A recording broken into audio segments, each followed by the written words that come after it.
Believe it or not, I have never tried Johnnie Walker Green Label. So today I want to see how the very first blended malt whiskey on my channel stacks up. Stay tuned.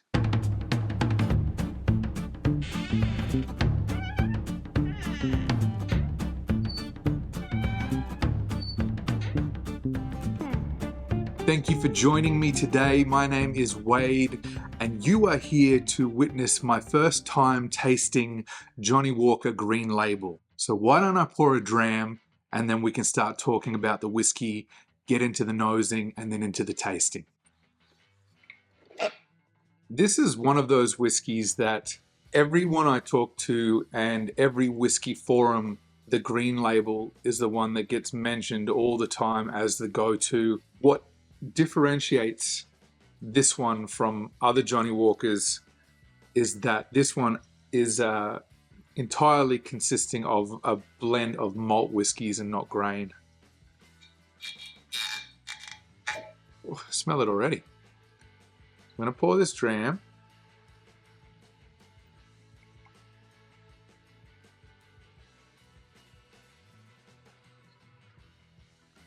And while I let that open up a little in my glass, we can start talking about the whiskey. In terms of stats on the Johnnie Walker Green Label, you are looking at 43% ABV. This one carries a 15-year age statement, and in the Australian market, you're looking at typically around $90 to $100. So in terms of comparison to other 15-year-old age-stated whiskies in the single malt category, it's a good value proposition. It's a blend of Talisker, Linkwood, Cragganmore, and Kalila.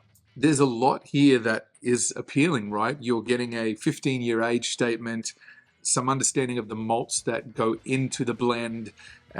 You are getting a reasonable price point. It's, not at a point that's a high ABV, but 43% is much better than 40%. It's almost certain that this is colored being a Johnnie Walker product, and at 43% ABV, it is absolutely chill filtered. I'm curious to dive into this one today because this one is the most appealing to someone like me who very much enjoys single malt whiskies. Let's now see what we get on the nose for the Johnnie Walker Green Label.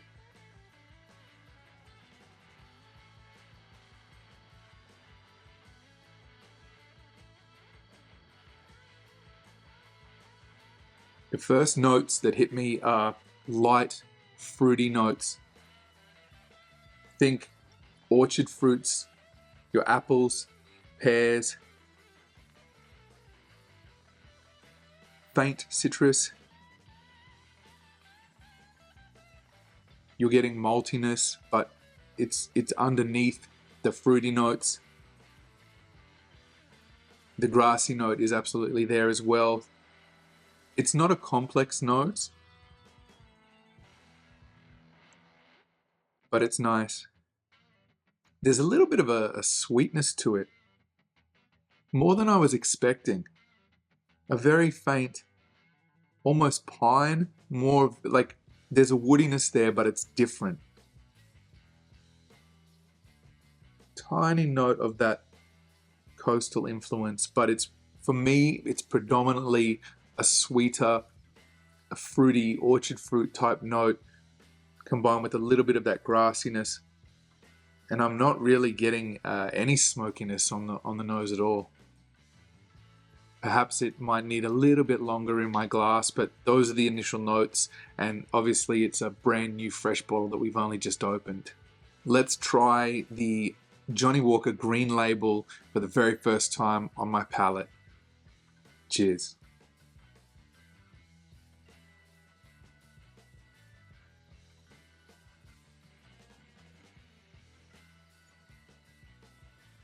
Mm.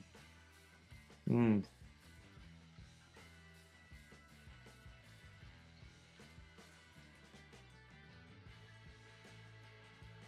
It's lighter than I expected.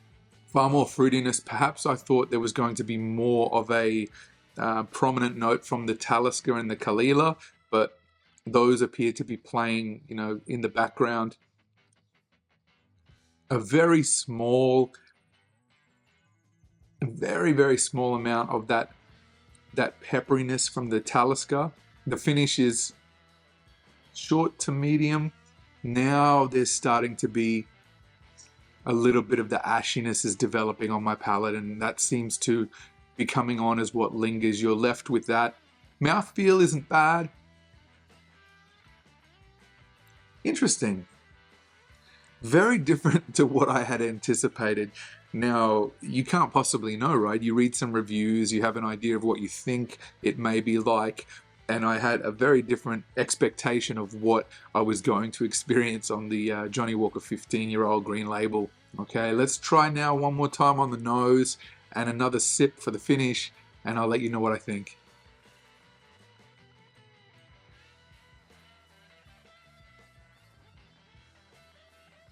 Lychees are there.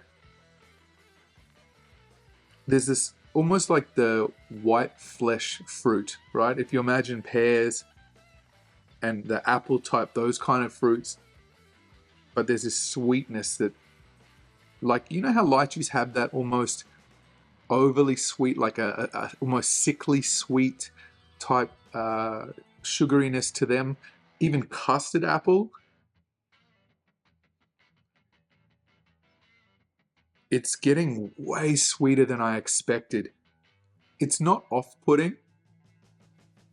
It's just different to what I had anticipated.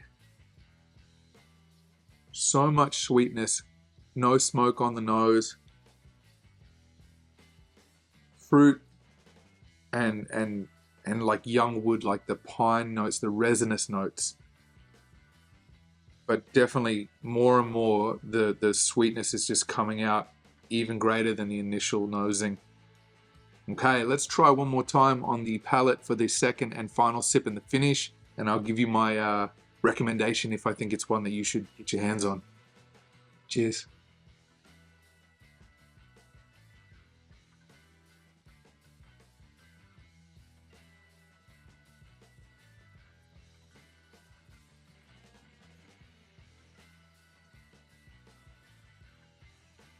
Much more of the sweetness again on the palate.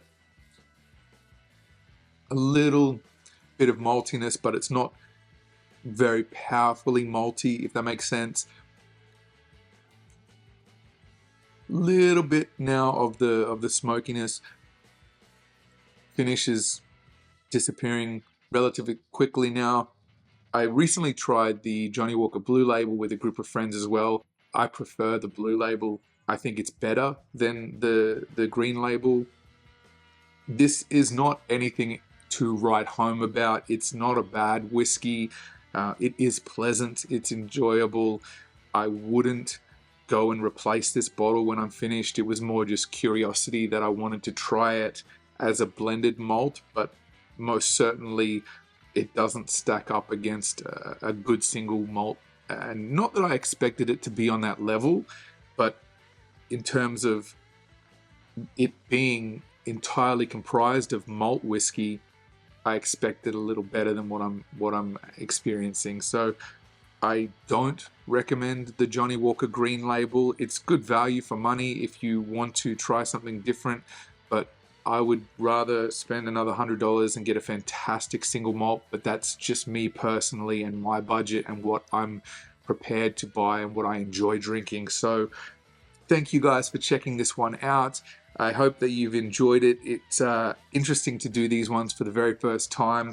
While I finish this last little bit off now in my glass of the Johnnie Walker Green Label, why don't you go and check out this video of another first time I tried a whiskey and catch the reaction on camera. Thanks for being here, guys. I'll talk to you again soon. Cheers.